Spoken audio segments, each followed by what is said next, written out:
बिस्मिल्लाहिर्रहमानिर्रहीम, अस्सलाम वालेकुम। आप देख रहे हैं स्पोर्ट्स फ्लिक्स, मैं हूं हमजा शफीक। तो जनाब, भारत जो है वो दोबारा से खेल से खिलवाड़ करने से बाज नहीं आया और हॉकी का जो एशिया कप होना है उसमें भी जनाब मन घड़त कहानियां बयान कर रहा है और अपने ताई खुद ही इसमें राजा बनकर तमाम के तमाम फैसले करने के लिए तैयार है। और ये जो खबर है ये वो मीडिया के थ्रू फ्लॉट करवाई जाती है और फिर पूरी दुनिया में उसको फॉलो किया जाता है और उस पर बात की जाती है। अभी जो खबर है उसमें ये इंडियन हॉकी ने दावा किया है कि जनाब पाकिस्तान ने भारत में होने वाले एशिया कप टूर्नामेंट में शिरकत से इनकार कर दिया, जबकि पीएचएफ का ऐसा कोई भी मौक़िफ़ नहीं है। पीएचएफ ने इसको डिनाई कर दिया है। पीएचएफ ने कहा कि सिक्योरिटी कंसर्न्स हैं, लेकिन अभी हमने टोटली बायकॉट नहीं किया, हमने बिल्कुल भी मना नहीं किया, लेकिन ऑफिशियल्स का ये दावा उन्होंने कर दिया है। और ये भी साथ कह दिया कि बांग्लादेश को ऑफर कर दिया है, बांग्लादेश ने तैयारी पकड़ ली। हालांकि बांग्लादेश बोर्ड ने भी यही कहा है कि जनाब हम तक भी ये खबर अभी तक कोई ऑफिशियली पहुंची नहीं है, खुद ही भारत जो है वो इसका मामा बना हुआ है। बहरहाल दूसरी बड़ी खबर यह है कि जनाब पाकिस्तान वर्सेस वेस्ट इंडीज़ पहला ओडीआई मैच कल रात 11 बजे खेला जाना है। उसके लिए वेस्ट इंडीज़ ने अपना स्क्वाड ऐलान कर दिया उसका, जबकि पाकिस्तान की प्लेइंग 11 क्या हो सकती है। बाबर आजम की टीम में वापसी होगी, मोहम्मद रिजवान बीइंग कैप्टन वापस आए हैं और प्लेइंग 11 को किस तरह से शेड्यूल किया जा सकता है उस पर बात करेंगे। इसके अलावा दोबारा से टीयर 1 टीयर 2 जो टेस्ट टीम उसमें टेस्ट क्रिकेट में तब्दीली लाने की भारत की ख्वाहिश है, उसको ऑस्ट्रेलिया और अब इंग्लैंड ने भी जनाब उस पर ऑब्जेक्शन लगा दिया, उस पर सवालिया निशान उठा दिया है कि जनाब जिस तरह से चल रहा था टेस्ट क्रिकेट का सिस्टम उसी तरह चले तो बेहतर है, उसको मजीद इंप्रूव किया जा सकता है, लेकिन इस तरह से कैटेगराइज करना ये जो है वो किसी का हक मारने के मुतरादिफ है। इस सारी सूरत पर बात करते हैं। हमारे साथ मौजूद है सीनियर स्पोर्ट्स एनालिस्ट अहमद साहब। अस्सलाम वालेकुम। जी वालेकुम सलाम। अहमद साहब, हॉकी से स्टार्ट ले लेते हैं। ये जो भारत ने अपने ताई अपनी हद तक ये जो एक ऑफिशियल खबर भी बना के दे दी है कि पाकिस्तान ने आने से इनकार कर दिया है और हम जो हैं अब बांग्लादेश को मदऊ कर रहे हैं, ये कहानी है क्या, ये ज़रा व्यूअर्स के साथ शेयर करें। देखें, हुआ ये है कि एक भारतीय अखबार है जिसका नाम है द हिंदू। उस अखबार के अंदर एक रिपोर्ट शाया हुई जिसमें एक भारत की जो हॉकी फेडरेशन है उनके ऑफिशियल के हवाले से एक चीज़ कोट की गई। उन्होंने ये कहा कि पाकिस्तान की टीम जो है वो ट्रैवल नहीं करेगी एशिया कप के लिए, जो कि होने जा रहा है 29 अगस्त से राजगीर के अंदर। लेकिन उस अखबार के अलावा किसी और सोर्स ने इस बात को जो है वो कोट नहीं किया है अभी तक।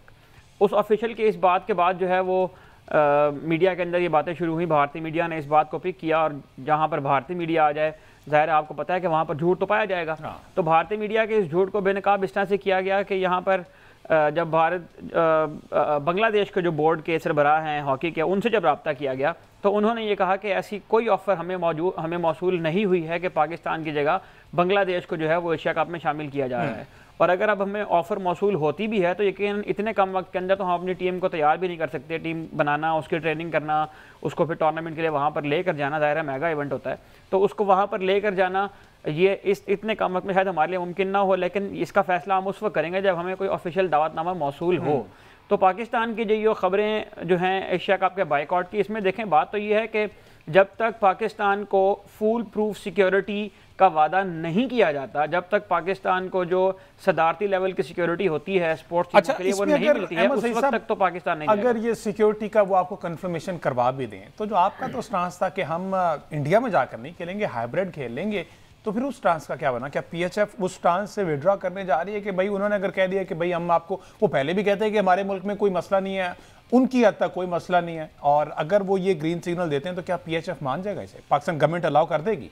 देखें, ज़ाहिर है ये जो स्टांस था ये तो शुरू हुआ था क्रिकेट के लिए। क्रिकेट अब जो है वो हाइब्रिड मौके, क्योंकि जब क्रिकेट में उन्होंने ये मामला शुरू किया था भारत ने, उस वक्त भी भारत की कबड्डी की टीम पाकिस्तान आकर खेलती थी, भारत की टेनिस की टीम जो है पाकिस्तान आकर खेल गई, हॉकी की टीम गो के यहाँ खेलने नहीं आई। लेकिन जाहिर है कि हॉकी के पाकिस्तान में उस तरह से इंटरनेशनल इवेंट्स भी अब मुनक्किद नहीं होते हैं। तो ये जो स्टांस था ये क्रिकेट के हवाले से था। लेकिन भारत एक ऐसा मुल्क है कि जो अपने एक्सट्रीमिस्ट नज़रियात के हवाले से बहुत ज़्यादा मशहूर है, और जो इस वक्त वहाँ पर हुकूमत का सिस्टम चल रहा है वो भी ज़ाहिर है कि उन इंतहा पसंदाना नज़रियात की बुनियाद पर ही खड़ा हुआ है। और ये नज़रियात उस सोसाइटी के अंदर इतने ज़्यादा रच बस चुके हैं कि बाहर से आने वाले लोग अब वहाँ अपने आप को फील महसूस नहीं करते हैं।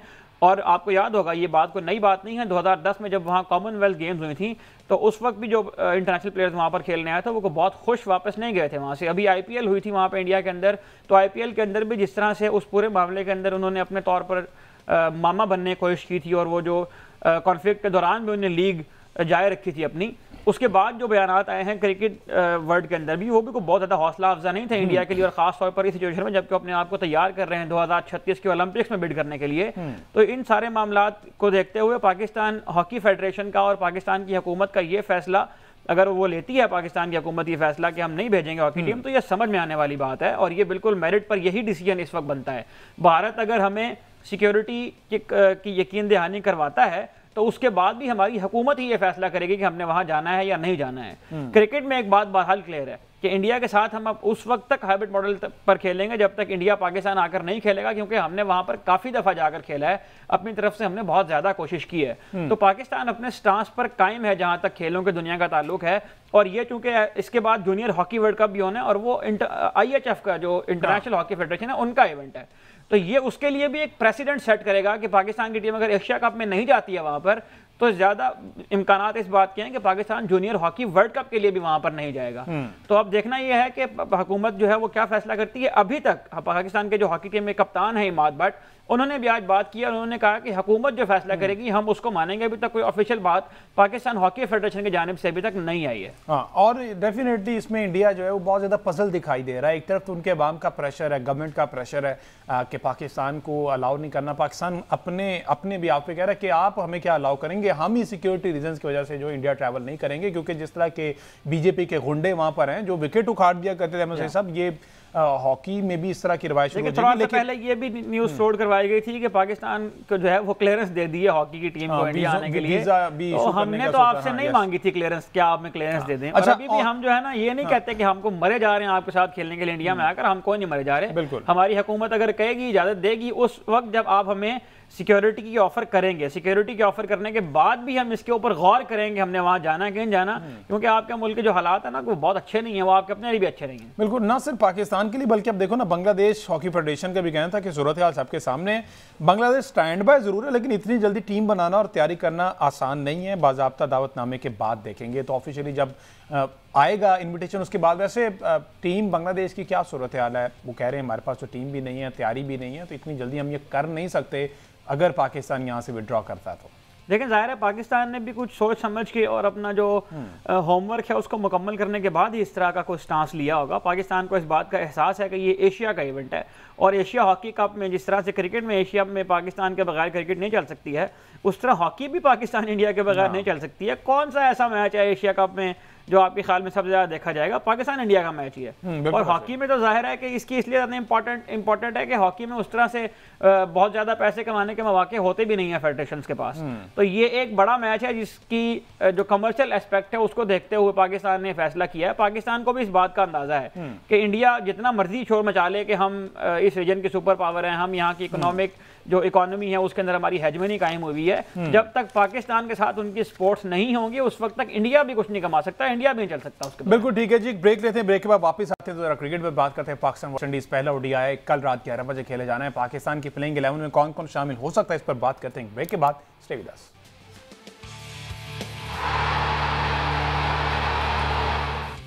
वेलकम बैक जी। अब बात करते हैं Pakistan versus West Indies ODI series का। वेस्ट इंडीज की कंडीशन है T20 सीरीज पाकिस्तान ने 2-1 से अपने नाम की इन USA और अब वेस्ट इंडीज का रुख कर लिया है। काफ़ी ज़्यादा ट्रेनिंग सेशंस भी हमें देखने में, बॉलिंग बैटिंग और फील्डिंग की मशकें भी पाकिस्तान क्रिकेट टीम ने की हैं और सुनने में ये आ रहा है कि मौसम जो है वो खासा गर्म है वहाँ पर। बहरहाल लेट्स सी क्या बात है। अहमद साहब, वेस्ट इंडीज़ ने शाहिद होप की कप्तानी में अपना स्क्वाड अनाउंस कर दिया है। पाकिस्तान का स्क्वाड भी हमने देखा। प्लेइंग 11 क्या होने जा रही है? क्या बाबर आजम जो हैं वो तीसरे नंबर पर खेलने के लिए तैयार हैं? बाबर आजम पर बहुत सी उम्मीदें लगा दी और बाबर आजम पर इस सीरीज में प्रेशर भी होगा क्योंकि ODI सीरीज में परफॉर्मेंस की बिना पर उनका T20 में सिलेक्शन हो सकता है। ये भी अजय प्रेम की गजब कहानी है। तो ज़रा बताएं ना बाबर आजम की, आप ही कहते हैं कि ऑलमोस्ट तमाम सीरीज में बाबर की वहाँ पर सेंचुरीज हैं। देखिए, सबसे पहले तो इस बात पर शुक्र अदा करें कि पाकिस्तान क्रिकेट को एक रोज़ा मैच मिल गया है, क्योंकि अब तो ODI मैचेस जो है वो गिनने पड़ते हैं उंगलियों पर कि पाकिस्तान ने इस साल में 4, 5, 6 मैच खेलने, ODI इतने ही मिलते होते हैं। और बाबर आजम के लिए ये फॉर्मेट इसलिए भी सूटेबल है कि बाबर आजम सबसे ज़्यादा कंसिस्टेंट हैं इस फॉर्मेट के अंदर। और वेस्ट इंडीज़ के रिकॉर्ड की अगर बात करें, 2017 में उन्होंने दौरा किया था पाकिस्तान के साथ वेस्ट इंडीज़ का, तो वहाँ पर भी उन्होंने सेंचुरी स्कोर की थी। उस वक्त भी उनकी बैटिंग एवरेज जो है 51 थी ODI क्रिकेट के अंदर। तो ये जो मैच खेला जाना है, ये खेला जाना है ट्रिनिडाड एंड टोबैगो में, जो ब्रायन लारा क्रिकेट स्टेडियम है, जो prince of Port of Spain Brian Lara के नाम पर स्टेडियम का नाम रखा गया है। तो वहाँ पर पाकिस्तान का मैच खेला जाना है। अब आप ये देखें कि अगर हम पाकिस्तान और वेस्ट इंडीज़ क्रिकेट को कंपेयर करने का कहते हैं कि दोनों ये जो क्रिकेटिंग नेशंस हैं वो T20 पर बहुत ज़्यादा एम्फेसाइज करते हैं, तो मैं आपको दिलचस्प बात बताऊं कि जिस स्टेडियम में पाकिस्तान कल ODI मैच खेलेगा, यहाँ पर पाकिस्तान ने अब तक कुछ भी नहीं खेला हुआ है। अच्छा। और वेस्ट इंडीज़ जो कि होम टीम है इस सीरीज़ के अंदर, उसका ये हाल है कि उन्होंने इस ग्राउंड के ऊपर सिर्फ एक ODI मैच खेला हुआ है। वाह। इतने कम मैचेस जो है वेस्ट इंडीज़ जो है वो खेलती है, और उस एक ODI मैच में भी इनको 200 रन से शिकस्त हुई थी इंडिया के अगेंस्ट, जिसमें इंडिया की टीम ने 351 रन स्कोर कर दिए थे पहले बैटिंग करते हुए। 4 प्लेयर ने उनकी जानिब से फिर 50 स्कोर की थी। 52 गेंदों पर 70 रन की इनिंग खेली थी हार्दिक पांड्या ने। तो ये हाल है वेस्ट इंडीज की क्रिकेट का भी। ये तो अगला सवाल ही आपने जाया कर दिया कि ट्रैक रिकॉर्ड क्या कहता है स्टेडियम में। 2007 से जो है वो इसकी इनॉग्रेशन चूंकि हो चुकी हुई है इस स्टेडियम की। 2017 के कैरेबियन प्रीमियर लीग का जो फाइनल हुआ था वो भी यहाँ हुआ था। लेकिन आप देखें कि ODI क्रिकेट में दोनों टीमों की जो रैंकिंग है पाकिस्तान और वेस्ट इंडीज की, वो ये बता रही है कि ये दोनों ODI क्रिकेट कितना कम खेलते हैं। और इस ग्राउंड पर पाकिस्तान कोई मैच नहीं खेला, और वेस्ट इंडीज होम टीम होने के बावजूद भी सिर्फ एक मैच अब तक उन्हें ODI का यहाँ पर खेला हुआ है। 24 T20 इंटरनेशनल मैचेस अलबत्ता यहाँ पर जरूर हो चुके हैं। अच्छा, अब अगर प्लेइंग 11 ही की हम बात करें तो बाबर आजम का तो आपने बता दिया है, कप्तान मोहम्मद रिजवान ओपनिंग किससे करवा रहे हैं? अगर आप इसको हम अलाइन करते हैं, ODI में ओपनिंग साइम अयूब। देखिए डेफिनेटली साइम ने जो आखिरी ODI सीरीज खेली थी साउथ अफ्रीका के अंदर, उसमें भी उन्होंने अच्छी कारकर्दगी किया था। ये एक सवाल बहरहाल है, क्योंकि ओपनिंग तो इन्हें बाबर आजम से भी करवा दी थी साउथ अफ्रीका के अंदर भी और चैंपियंस ट्रॉफी के अंदर भी, लेकिन उस वक्त माइक हेसन कोच नहीं थे, उस वक्त जावेद मियांदाद जो है वो कोच थे। और महसूस ही होता है कि माइक हेसन जो है वो स्पेशलिस्ट के ऊपर बिलीव ज़रा कम रखते हैं। तो हो सकता है कि बाबर की हमें पोजीशन इसके ऊपर नीचे होती हुई नजर आए, लेकिन बाबर की जहां तक बैटिंग कैपेबिलिटीज़ का ताल्लुक है उसमें ये दिखाई देता है कि माइक हेसन को भी पाकिस्तान की T20 क्रिकेट की फॉर्मेशन देखते हुए और पाकिस्तान के फ्यूचर कैलेंडर को देखते हुए बाबर आजम की ज़रूरत अपनी वाइट बॉल टीम के अंदर महसूस हो रही है। तो हो सकता है कि वो उन्हें ऐसी स्टेबल पोजीशन फराहम करें इस सीरीज़ के अंदर कि जो उनके लिए आसान हो, जहां पर बैटिंग करना, जहां पर वो यूज टू भी हों, और इस स्टेज में परफॉर्म करके फिर वो जिस तरह से आपने कहा कि T20 में पाकिस्तान के लिए एशिया कप के अंदर नुमाइंदगी कर सकें। बाबर आजम के तो ज़्यादा इम्कान इसी बात के ही दिखाई दे रहे हैं कि वो नंबर 3 के ऊपर ही बैटिंग करते हुए हमें दिखाई देंगे, जो कि उनकी पसंदीदा पोजीशन भी है। अच्छा, अब टॉप पे आपने बता दिया, साइम के साथ ओपन कौन करने जा रहा है? तीसरे नंबर पे अगर हम बाबर को रखते हैं, चौथे पर रिजवान को रखते हैं, सलमान अली आगा जो है वो 5वें नंबर पर जाते हैं, हसन नवाज का चांस बनता है मिडिल ऑर्डर में? देखिए हसन नवाज तो मिडिल ऑर्डर के तौर पर ही हैं। हसन नवाज गो के ओपनिंग भी करते रहे हैं, लेकिन हसन नवाज का जो ओपनिंग का अच्छा, ओपनिंग में साहिबजादा फरहान आ सकते हैं साइम के साथ? बिल्कुल आ सकते हैं। साहिबजादा फरहान अब एक एस्टैब्लिश्ड बैट्समैन है, और साहिबजादा फरहान तो फर्स्ट क्लास क्रिकेट बहुत खेले हुए हैं, डोमेस्टिक भी बहुत खेले हुए हैं। इस तरह के प्लेयर को तो आप जिस भी फॉर्मेट में खिलाएं वो आमतौर पर कारकर्दगी दिखाता है। तो साहिबजादा फरहान ने अगर आप T20 की परफॉर्मेंस की बुनियाद पर ODI की टीम सेलेक्ट कर सकते हैं तो फिर साहिबजादा फरहान को मेरा ख्याल है T20 कारकर्दगी की बुनियाद पर ODI टीम में जगह मिलनी चाहिए व्हाइट बॉल क्रिकेट के अंदर। और ODI तो वैसे ही हमें चूंकि बहुत कम मिलता है, तो साहिबजादा फरहान का कोई, जिस तरह से आप हमारी जो टीम है वो डेटा रिलायंट टीम बन गई है, तो इनका तो डेटा होगा नहीं बेचारे का, क्योंकि तो ODI खेले नहीं है। तो फिर इनको T20 की परफॉर्मेंसेस की बुनियाद पर ODI की टीम में होना तो चाहिए। लेकिन हमें हर नई सीरीज के अंदर हर नए ओपोनेंट के अगेंस्ट कुछ चंद चढ़ाने की चूंकि आदत है, तो मैं प्रेडिक्ट तो नहीं कर रहा, मुझे नहीं पता कि मोहम्मद हारिस जो है वो कीपिंग कर रहे हैं या साहिबजादा फरहान, इसमें सूटेबल कौन रहा है? देखिए मोहम्मद रिजवान इस चीज में चूंकि मौजूद है, बिल्कुल एग्जैक्टली, तो हारिस की जगह नहीं बन रही, तो हारिस की जगह तो यहाँ नहीं बन रही है। स्टार्ट अगर आप इस तरह से ले लें, साइम और साहिबजादा के साथ आप ओपन चले जाएं, तीसरे नंबर पे बाबर आजम आ जाएं, चौथे पे मोहम्मद रिजवान आ जाएं, 5वें पे सलमान अली आगा आ जाएं, तो हसन नवाज छठे पे बनते हैं या नहीं बनते? देखें डेफिनेटली हसन नवाज को भी चांस तो मिलना चाहिए, क्योंकि या हारिस या हसन ये हो सकता है मिडिल ऑर्डर में। अगर टीम में उनको रखा है, और इस टीम में जाहिर है कि उनकी वही जगह है जिस टीम में जहां पर पहले इफ्तिखार अहमद आकर बैटिंग किया करते थे, तो मेरा ख्याल है कि हसन नवाज को भी खिलाने का शायद इस स्टेज में चांस लेंगे, और उस चांस के बाद जो है वो ये फैसला होगा कि इन्हें हमने ODI में कैरी करना भी है कि नहीं करना। और महसूस यही होता है कि इसी सीरीज को एक तजर्बा बनाकर उन्होंने जो है वो हसन नवाज को टीम में शामिल किया है, क्योंकि हसन नवाज का इससे पहले कोई T20 के अलावा कोई करियर नहीं है। चंद एक उनके फर्स्ट क्लास मैचेस हैं, और 13 या 14 गालिबन वो लिस्ट के मैचेस खेले हुए हैं, तो एक्सपीरियंस तो उनका रेलेवेंट जो फॉर्मेट है उसका को बहुत ज़्यादा नहीं है। लेकिन पाकिस्तान क्रिकेट के पास क्योंकि इस वक्त ऑप्शन बहुत ही कम है, खासतौर पर मिडिल ऑर्डर की अगर हम बात करें, हर प्लेयर जो है वो टॉप ऑर्डर में आकर खेलना चाहता है, उसके लिए प्लेयर्स जो है वो तैयार हुए हैं। और जिस तरह से ये चैंपियंस कप के अंदर और डोमेस्टिक टीमों के अंदर भी टीम्स की फॉर्मेशन बनती रही हैं, उसमें भी हमें उस तरह से कोई टैलेंट नजर नहीं आता है मिडिल ऑर्डर के अंदर। तो हसन नवाज भी हमें उस रोल के अंदर नजर आते हैं, खासतौर पर जब उनसे पहले 3-4 स्टेबल बैटर हैं, बाबर आजम हैं, मोहम्मद रिजवान हैं, सलमान अली आगा हैं, ये सारे वो प्लेयर हैं जो इनिंग्स को प्रोलॉन्ग कर सकते हैं।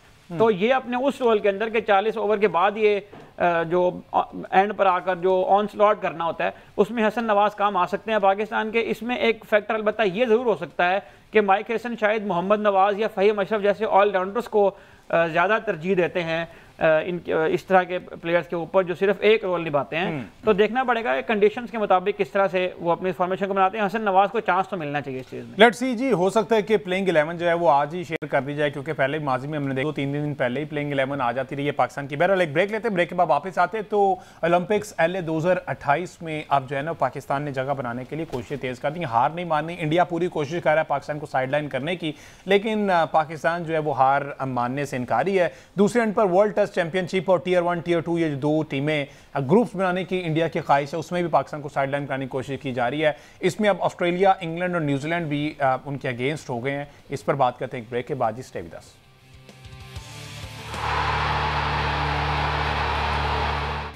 वेलकम बैक जी। बात हो रही थी ब्रेक पे जाने से पहले कि इंडिया पूरी कोशिश कर रहा है कि पाकिस्तान किसी तरीके से जो है वो साइडलाइन पे हो जाए, खा वो कोई भी गेम हो, हॉकी हो, क्रिकेट हो, और इससे हटकर जितने भी प्लेटफॉर्म्स हैं पाकिस्तान को साइडलाइन पे करना। लेकिन पाकिस्तान में जो अब सिस्टम है वो किसी सूरत हार मानने को तैयार नहीं है। तो ये जो लॉस एंजल्स 2028 में पहले बात हो रही थी, जो तरीकाकार अपनाया जा रहा है, भारत पूरी कोशिश कर रहा है, मैं सही साहब, कि पाकिस्तान की एंट्री ना हो। पाकिस्तान हार मानने को तैयार नहीं है। राशिद लतीफ़ साहब ने कहा कि जनाब ये गोल्डन अपॉर्चुनिटी हमारे पास मेडल हासिल करने की, ये हम इतनी आसानी से जाने नहीं देंगे। वैसे क्या राशिद साहब ने मजीद क्या कहा है, क्या तरीकाकार होना चाहिए अब? देखें, अभी तो ये जाहिर है कि स्पेकुलेशंस हैं कौन वहाँ जाएगा और कौन वहाँ नहीं जाएगा, क्योंकि ऑफिशियल डेट कोई नहीं आई है कि कट ऑफ डेट ये है कि इसके बाद जो टीमें रैंकिंग में टॉप 6 पर होंगी वो क्वालिफाई कर देंगे। अमूमन ये बात जो है वो 1 साल पहले तय हो जाती है अगर हम बाकी स्पोर्ट्स को देखें। क्रिकेट जो कि उससे रेगुलरली ओलंपिक्स का हिस्सा नहीं बनती है, इसलिए शायद इस किस्म की रेगुलेशन अभी तक उन्होंने नहीं बनाई है। पाकिस्तान क्रिकेट बोर्ड को ये मशवरा बता दिया जा रहा है कि चूंकि अभी तक इसकी डेट नहीं आई है और आपके पास रैंकिंग को इम्प्रूव करने का इम्कान भी है, तो इस इम्कान से ज़रूर फ़ायदा उठाना चाहिए और पाकिस्तान को दीगर बोर्ड्स को भी साथ मिला के एक लेटर लिखना चाहिए ओलंपिक्स कमेटी को, और उन्हें ये तजवीज़ देनी चाहिए कि जो T20 वर्ल्ड कप होना है फरवरी-मार्च 2026 में, उसकी जो रैंकिंग्स होंगी, उसकी जो स्टैंडिंग्स होंगी, उसकी बुनियाद पर यह तयन किया जाए कि 2028 की जो ओलंपिक्स हैं उसमें कौन कौन सी टीमें जो है वो शरीक होंगी। तो ये एक ऑप्शन है पाकिस्तान क्रिकेट बोर्ड के लिए कि पाकिस्तान क्रिकेट बोर्ड अपनी रैंकिंग को बेहतर करे और इसमें जो है वो बेहतरी की तरफ लेकर जाए। ठीक है, चलो ये तो हो जाएगा, आने वाला वक्त बता देगा कि LA 28 में कौन कौन क्वालिफाई करता है, और उसकी अभी तक डेट जो है वो फाइनल नहीं हुई। इसका फायदा उठाना चाहिए डेफिनेटली। अब ये जो वर्ल्ड टेस्ट चैंपियनशिप में 2 दर्जाती जो एक ग्रुप्स बना दिए गए हैं Tier 1 Tier 2 की, अगर बात की जाए टॉप 6 जो है वो Tier 1 में होंगे, उसके अलावा रिमेनिंग Tier 2 में होंगे, जिसमें अनफॉर्चुनेटली पाकिस्तान भी फिलहाल अभी उसी में रिलाय कर रहा है। तो इसमें अब न्यूजीलैंड, बांग्लादेश और इंग्लैंड ने तो पहले भी ऑब्जेक्शन एमएसए सब लगाई थी। कहीं ना कहीं अब ऑस्ट्रेलिया भी जो है ना, जो मोस्ट एक स्ट्रॉन्गेस्ट कैंडिडेट पार्टनर था भारत का इस सारे सेटअप में, उसने भी कहा कि जनाब ऐसा होना तो नहीं चाहिए, क्योंकि ये भी डर लगता है कि अगर वो भी कहीं बाहर होते हैं तो उनके लिए भी खासा मुश्किल हो जाएगा कम बैक करना, और इंग्लैंड अगर बाहर होता है तो वो फिर वो एशेज वाला मामला और ये सारी चीज़ें। इसमें क्या मजीद डेवलपमेंट है? देखिए, 2 टियर सिस्टम जो था वो ज़ाहिर यही था कि जो टॉप 6 टीम्स होंगी वो आपस में खेलेंगी, और जो उसके बाद की जो 5-6 टीम है जिनके पास टेस्ट स्टेटस है उनका एक और टियर बनाया जाएगा, और इसमें प्रमोशन और रेलीगेशन की बुनियाद पर टीमों को जो है वो खिलाया जाएगा। इसमें अब जो ताज़ा तरीन अपडेट है वो ये 2 बड़े बोर्ड की तरफ से आई है, जो कि बिग 3 के 2 बहुत अहम मेंबर हैं, इंग्लैंड का क्रिकेट बोर्ड और ऑस्ट्रेलिया क्रिकेट बोर्ड। जो इंग्लैंड के चेयरमैन हैं रिचर्ड थॉमसन, उन्होंने ये कहा है कि जो 2 टियर सिस्टम है इसके तहत एक तो ये कॉम्प्लिकेशन पैदा होगी कि अगर कभी इंग्लैंड की टीम रेलीगेट हो जाती है और वो लोअर डिवीजन में चली जाती है तो उनके जो ऑस्ट्रेलिया और इंडिया के साथ मैचेस हैं वो रुक जाएंगे। ऑस्ट्रेलिया के साथ उनकी एक हिस्ट्री है, एक पूरा हेरिटेज है एशिया सीरीज का, तो वो फिर उसका क्या बनेगा। और जाहिर है कि जो टीम निचले दर्जे की टीमों के साथ खेलेगी उसकी फिर क्वालिटी ऑफ क्रिकेट कैसे इंप्रूव होगी। वो अगर प्रोमोट होकर आ भी जाती है, फॉर एग्जाम्पल श्रीलंका की टीम या अफगानिस्तान की टीम या जिम्बाब्वे की टीम प्रोमोट होकर टॉप 6 में आ भी जाती है, तो उनकी क्वालिटी वही होगी कि वो एक ही साइकिल के बाद दोबारा से डीमोट होकर नीचे आ जाएगी। तो इससे एक मोनोपोली सी बन जाएगी, यूं कह लीजिए, टॉप 6 टीम्स की, और वही आपस में खेलते रहेंगे। उससे ये होगा कि जो लोअर टीम्स की क्वालिटी है वो भी इंप्रूव नहीं होगी, और जो बड़ी टीम है, हायर क्वालिटी वाली जो टीम्स हैं, वो जो जिस तरह से माजी में अपने प्लेयर्स भेजा करती थी टेस्ट करने के लिए, टीमों के अगेंस्ट खिलाने के लिए, कि जो यंगस्टर आ रहे हैं उनके सिस्टम से उनको इंटरनेशनल क्रिकेट का तजर्बा देने के लिए इस तरह की टीमों को इस्तेमाल किया जाता था। तो ये दोनों जो मराहिल हैं प्लेयर्स के डेवलपमेंट के, ये रुक जाएंगे। और यही तकरीबन बात की है ऑस्ट्रेलिया के जो चीफ एग्जीक्यूटिव हैं टॉड ग्रीनबर्ग ने। उन्होंने भी ये कहा है कि ऐसा दिखाई तो नहीं दे रहा है कि क्रिकेट का इससे फ़ायदा होगा, लेकिन अगर क्रिकेट का इससे फ़ायदा होगा तो फिर आईसीसी इसको इम्प्लीमेंट कर ले। उन्होंने एक इंपॉर्टेंट बात साथ ये की है कि ये जो जनूबी अफ्रीका और पाकिस्तान और वेस्ट इंडीज़ और श्रीलंका और न्यूजीलैंड जैसी टीमें हैं, इनका भी इम्प्रूव होना हमारे ही मफाद में बेहतर है, क्योंकि इन टीमों की क्वालिटी इंप्रूव होगी तो हमारी क्वालिटी भी सस्टेन करेगी, मेंटेन रहेगी टेस्ट क्रिकेट के अंदर। तो ये 2 टियर सिस्टम जो कि आईसीसी की जानिब से ही आ रहा था, उन्हीं का ये ब्रेन चाइल्ड था। जो लोग आईसीसी के अंदर बैठे हुए हैं, ये बताने की जरूरत नहीं है कि वो किस किस्म का माइंडसेट है और किस किस्म का ये एक्यूमन है उन लोगों का जो वहाँ पर बैठे हुए हैं। जब वो क्रिकेट को एक कमर्शियल एक्टिविटी के तौर पर चलाएंगे और एक प्राइवेट कंपनी के तौर पर रन करने की कोशिश करेंगे तो इस तरह के अहमकाना ख्यालात उनके जहन में पैदा होंगे।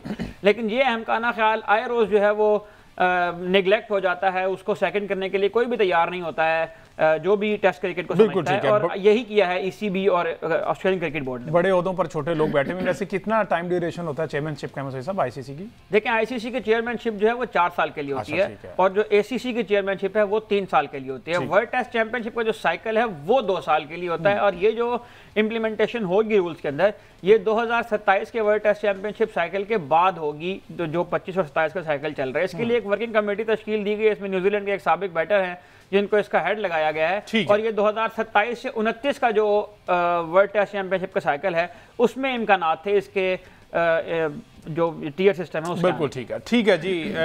लेट्स होप फर्स्ट अल्लाह करे जो भी हो क्रिकेट की बेहतरी के लिए हो, और पाकिस्तान जो है वो इस तरह से इसको तो कभी मानेगा नहीं। और अच्छी बात यह है कि New Zealand, south Africa, West Indies और दीगर बोर्ड्स भी जो हैं वो पाकिस्तान के मौक़िफ़ के हामी हैं कि पाकिस्तान को और दीगर बोर्ड्स को भी ऊपर आना चाहिए। एक टफ क्रिकेट कॉम्पिटिशन होना चाहिए ताकि सारे नेशंस जो हैं वो क्रिकेट सीखें और मज़ीद आगे बढ़ें। मुझे दीजिए इजाज़त, अल्लाह हाफ़िज़।